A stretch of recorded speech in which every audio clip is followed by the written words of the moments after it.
ਇਸ ਵੇਲੇ ਦੀ ਇੱਕ ਚਰਚਿਤ ਖਬਰ ਅਮਰੀਕਾ ਦੇ ਗ੍ਰੀਨਵੁੱਡ ਤੋਂ ਆ ਰਹੀ ਹੈ, ਜਿਹੜਾ ਕਿ ਇੰਡੀਆਨਾ ਸੂਬੇ ਦੇ ਵਿੱਚ ਪੈਂਦਾ ਤੇ ਇੱਥੇ ਇੱਕ ਪਾਰਟੀ ਦੇ ਦੌਰਾਨ ਗੋਲੀਆਂ ਚੱਲੀਆਂ ਨੇ, ਜਿਨ੍ਹਾਂ ਦੇ ਵਿੱਚ 2 ਜਣੇ ਮਾਰੇ ਗਏ ਨੇ ਤੇ ਇਹ ਪੰਜਾਬੀ ਮੂਲ ਦੇ ਨੇ। ਇਸ ਪਾਰਟੀ ਬਾਰੇ ਦੱਸਿਆ ਗਿਆ ਕਿ ਇਹ ਪਾਰਟੀ ਵੀ ਪੰਜਾਬੀ ਮੂਲ ਦੇ ਬੰਦਿਆਂ ਦੀ ਸੀ। ਅਸਲ ਦੇ ਵਿੱਚ ਜਿਹੜੀ ਜਾਣਕਾਰੀ ਮਿਲੀ ਆ ਉਹਦੇ ਮੁਤਾਬਕ ਜਨਮ ਦਿਨ ਦੀ ਪਾਰਟੀ ਚੱਲ ਰਹੀ ਸੀ ਤੇ ਇਸੇ ਦੌਰਾਨ ਗੋਲੀਆਂ ਚੱਲੀਆਂ ਤੇ ਇਹ 2 ਜਣਾਂ ਦੀ ਜਿਹੜੀ ਸ਼ਨਾਖਤ ਹੋਈ ਆ, ਕੁਲਦੀਪ ਸਿੰਘ ਉਮਰ 37 ਸਾਲ ਤੇ ਵਰਿੰਦਰ ਸਿੰਘ ਉਮਰ 38 ਸਾਲ ਵਜੋਂ ਹੋਈ ਆ। ਇਹ ਦੋਨੇ ਗ੍ਰੀਨਵੁੱਡ ਦੇ ਰਹਿਣ ਵਾਲੇ ਸਨ।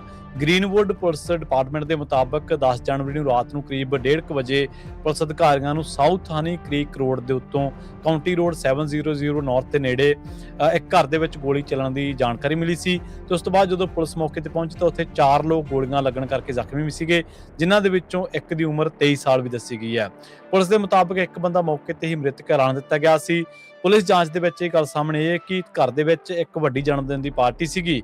ਪਾਰਟੀ ਦੌਰਾਨ 2 ਜਣਿਆਂ ਦੇ ਵਿੱਚ ਤਕਰਾਰ ਹੋ ਗਈ, ਜਿਸ ਤੋਂ ਬਾਅਦ ਦੋਵਾਂ ਨੇ ਗੋਲੀਆਂ ਚਲਾਉਣੀਆਂ ਸ਼ੁਰੂ ਕਰ ਦਿੱਤੀਆਂ ਤੇ ਸਿੱਟੇ ਵਜੋਂ ਇਹ ਪਾਰਟੀ ਮਾਤਮ ਦੇ ਵਿੱਚ ਬਦਲ ਗਈ ਤੇ ਇਸ ਪਾਰਟੀ ਦੇ ਵਿੱਚ ਚੱਲੀਆਂ ਗੋਲੀਆਂ ਕਰਕੇ 37 ਸਾਲਾ ਕੁਲਦੀਪ ਸਿੰਘ ਤੇ 38 ਸਾਲਾ ਵਰਿੰਦਰ ਸਿੰਘ ਦੀ ਮੌਤ ਹੋ ਚੁੱਕੀ ਹੈ, ਜਦਕਿ 2 ਜਣੇ ਹਸਪਤਾਲ ਦੇ ਵਿੱਚ ਭਰਤੀ ਕਰਵਾਏ ਗਏ ਨੇ। ਸੋ ਇਹ ਬੜੀ ਮੰਦਭਾਗੀ ਖਬਰ ਅਮਰੀਕਾ ਦੇ ਗ੍ਰੀਨਵੁੱਡ ਤੋਂ ਆ ਰਹੀ ਹੈ।